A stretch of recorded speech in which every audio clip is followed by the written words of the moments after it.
My name is Yanfei, top legal expert in Liyue, and for the avoidance of doubt, no one else comes close. From commercial litigation, to civil mediation, to criminal lawsuits, I'm fully versed in every area of the law, and I guarantee you a swift and satisfactory conclusion to your case. My contact details? Where should I write this down? Paper will just get lost, and it'll only rub off if I write it on the back of your hand, so... Aha! I know! I'll just write it here on the close of this... whatever this thing is that follows you around. I'll remind you again. The law can be both a help and a hindrance. Sometimes the law is compatible with human nature, but sometimes the two conflict. Balancing the two is a discipline in its own right.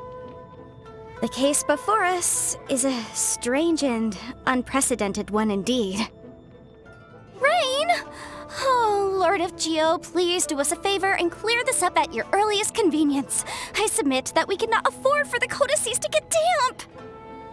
What kind of injurious weather is this? It's cold. Achoo! This weather's got me in the mood for reciting some laws. Let's see. Commercial Law of Liyue, Chapter 27, Section 6, Article 3 stipulates that...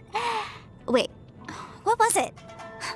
Oh my goodness, I've completely forgotten. What is wrong with me today? I have to head out this morning to meet a client about a creditor dispute, but I also have to follow up on a consultation from last week by noon. All right, time to get to work. I'm a little sleepy. I know, a vigorous debate should wake me up, and I've got just the topic.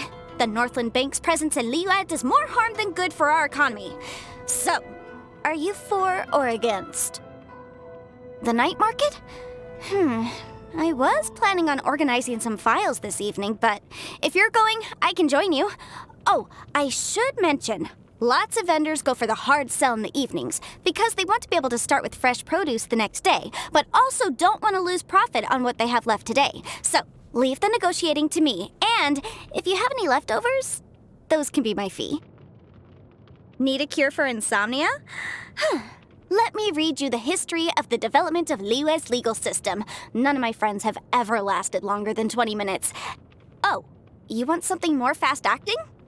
Then I'll recite from the legal codices. Let me know in the morning which section I got to before you fell asleep. Okay, here I go. You think I come across as quite imposing when I'm reading through case files? Huh. Well, that's only when I'm in work mode. It's like I have an invisible switch.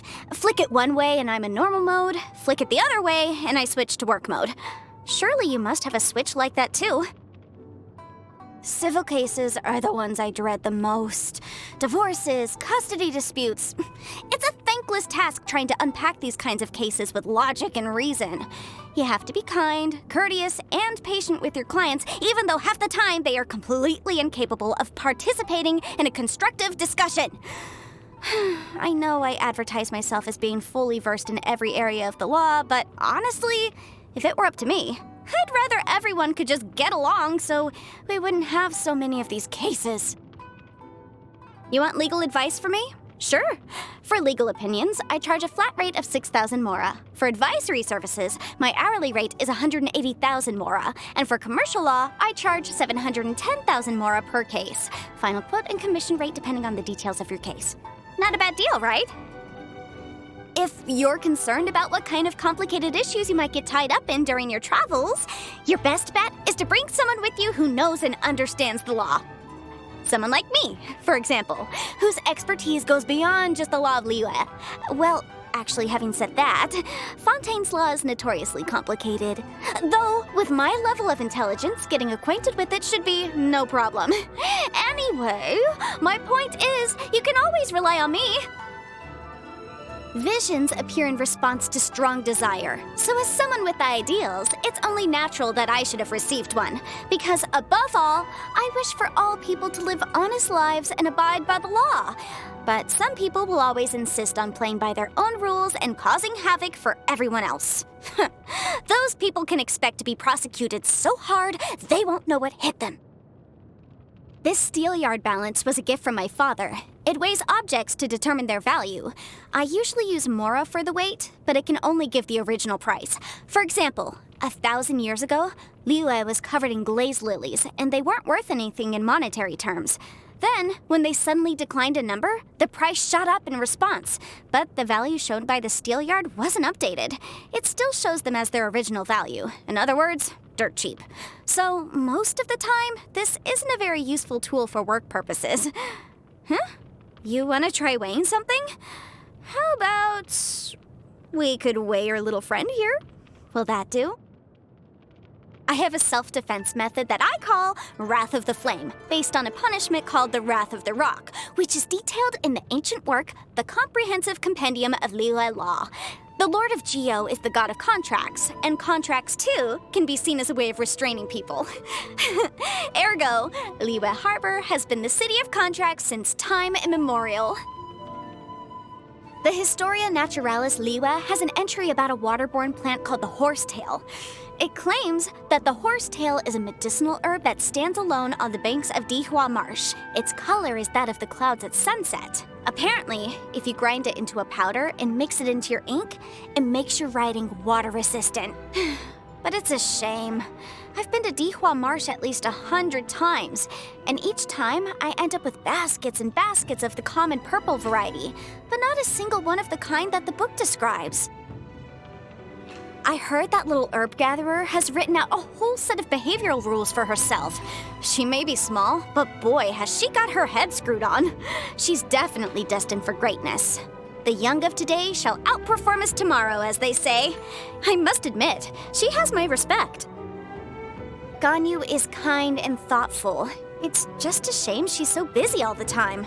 Most of the time, she's buried in an endless pile of paperwork, the only exception being her nap at noon. Don't get me wrong, I have to put in some hours at work too, but I'm happy with the job I've chosen, and it's certainly a lot less taxing than hers. The Feiyun Commerce Guild is one of my oldest clients. Their approach to business is meticulous and thorough, and every business meeting I've had with them has always been attended by the head of the house himself. Last time, though, I happened to meet their youngest, Xingqiu. To my complete surprise, the lad had no trouble whatsoever keeping up with my train of thought. He was very eloquent, too, and had excellent manners. Definitely not a simpleton. I always hear people saying that the director of the Wangsheng Funeral Parlor has an unorthodox approach to business. They think she's gone a little non-compos mentis after being in the funeral business so long. What are these people talking about? The Wangsheng Funeral Parlor provides a legitimate and necessary service, which is the cornerstone of any successful enterprise. Work is just work. There are no good and bad jobs or lucky and unlucky jobs, just jobs that need doing. If I had one gripe, it would be that the director rarely comes to me for legal advice. Mr. Zhongli has so much in-depth knowledge on so many topics, he's like a walking library, you know what I mean? He's a total savant, though he never flaunts it. I could tell just by looking at him. People like him rarely shy away from taking on complex problems alone, so in my estimation, he's certainly not a potential client. And yet, somehow, I can't help but think I know him from somewhere. It's hard to describe the feeling. I asked my father about it, and he just said something to the effect of he didn't know either, though he seemed a little evasive. It was so strange. Anyway, makes me wonder if my father is hiding something from me. All right then. If he won't tell me what's going on, I'll just have to find out for myself. You must have heard of the Tianquan Ningguang. She's the highest authority where the law is concerned, and often makes amendments to the legal codices. Every round of additions, retractions, and revisions generates mountains of material. Why, the latest edition of the legal codices contained 3 new laws, 121 revised legal annotations, and an array of new legal precedents. Archons know how long it's going to take me to commit them to memory. Still, she's a businesswoman at heart. I'm not about to let her beat me when it comes to the law. Once I finish memorizing these, I need to step up my productivity. The Yuheng doesn't deal with matters of the law, and thank goodness. Knowing Keqing's attitude toward work and ruthless efficiency, I'd end up losing a lot of work. Although, No, surely it wouldn't come to that. She's a stickler for doing things the right way. No doubt she'd offend people. But if she had someone like me as her legal assistant, no way. Why should an eminent legal expert such as myself be relegated to the role of assistant? If she needs legal counsel, she can come and find me. Eula saved me once, and we've kept up correspondence ever since. She's very familiar with the Knights of Favonius' legislation, but has never been one to be bound by convention. She uses cunning logic to deal with problems flexibly. Perhaps the reason we get along so easily is that I'm a similar type myself. Still, I'll never acquire that carefree spirit of hers. We are in very different professions after all. Yelan is an employee of the Ministry of Civil Affairs. She once helped me crack a tough accounting fraud case. I treated her to dinner afterward. The only thing is, I feel like she's able to read my mind at any given moment when talking to her. Yes, in the future, I need to make absolutely sure I don't get on the wrong side of her. Shinobu? I remember her. She's the Inazuman girl that came to Liyue as an exchange student to specialize in law. When she was doing her coursework, she used to meet with me to discuss some cases, and after we were done, she'd always bow and thank me, which would always make me a little embarrassed. I always felt like she was going to make an excellent lawyer in the future. Thinking about it, Inazuma went into lockdown right around the time she would have graduated. I wonder how she's been doing since she went back. A client? Very pleased to meet you. Here's my card. I'm afraid I can't leave my desk today. If it's a dispute we're dealing with, then please bring the relevant parties here to see me. Let me just give you a breakdown of my fees. One moment. Huh? You came just to chat? No fee necessary then. So just to clarify, you came to chat as friends with a legal expert that you've never met before. Care to explain? These antlers?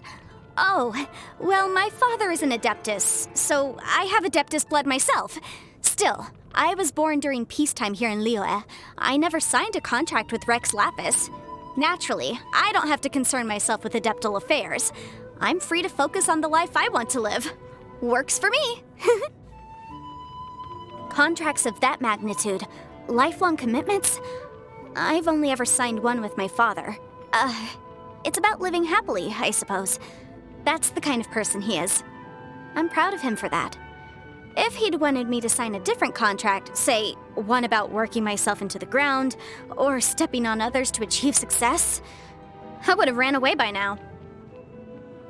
Sometimes, the commercial disputes I handle don't end very pleasantly. The other party might win compensation way in excess of the damages, or pay damages far exceeding the costs. Such is the price of violating a contract. Some people say I'm pretty terrifying. Others try to avoid me altogether. But I don't need to explain myself to anyone. Since the very beginning, the welfare of Liyue has been my primary concern. Think about it. The origin of disputes can be traced back to the violation of contracts. People are a lot less likely to violate contracts when they see the fallout. Making sure that people realize the importance of contracts is a crucial part of my work. Most of the time, I feel that I have a happy and laid-back existence. I have a successful career, clothes on my back, and the freedom to go wherever I please. I've also got quite a way with words. Nobody can beat me in a debate, and yet there is no law or standard that can define a happy life. For me, interesting people and engaging affairs, knowing where to go and which path to choose, these are all enough to bring me happiness. And on that note, you too are a source of happiness for me. In any case, whatever the life you live, the most important thing is to respect and understand the law. After all, as soon as you stray from the law, the world begins to fall to ruin. My hobbies are reading and appraisal. Reading begets knowledge, appraisal improves judgment.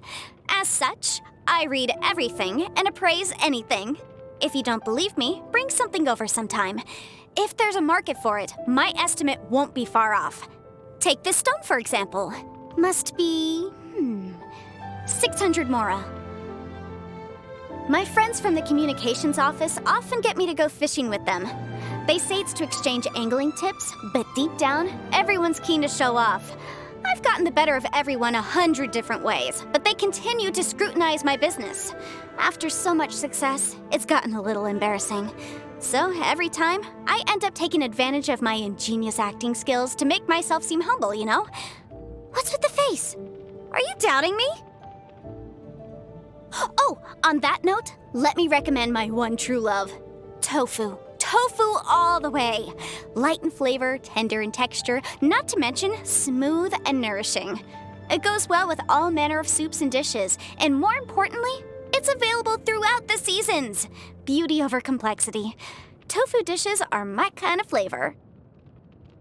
I don't like cold dishes. Maybe it's because I rarely eat them. When I would get home late, my father used to keep a lantern lit for me. He'd hear me coming and ask me if I was hungry. In his words, the best dishes are served hot.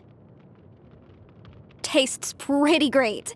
Seems like you did your homework when it comes to the unwritten law of tofu. There's a saying in Liyue, food is life. I gotta admit, the supporting evidence is pretty compelling. Ugh. I got it. I'll put it back on the fire for a bit. That'll do the trick. Happy birthday! Here, this is for you. I've collated legislation from all the nations. You're planning to go traveling, right? It will serve you well to familiarize yourself with the laws of the different lands. Don't study too hard, mind you, or else I won't be of any use to you.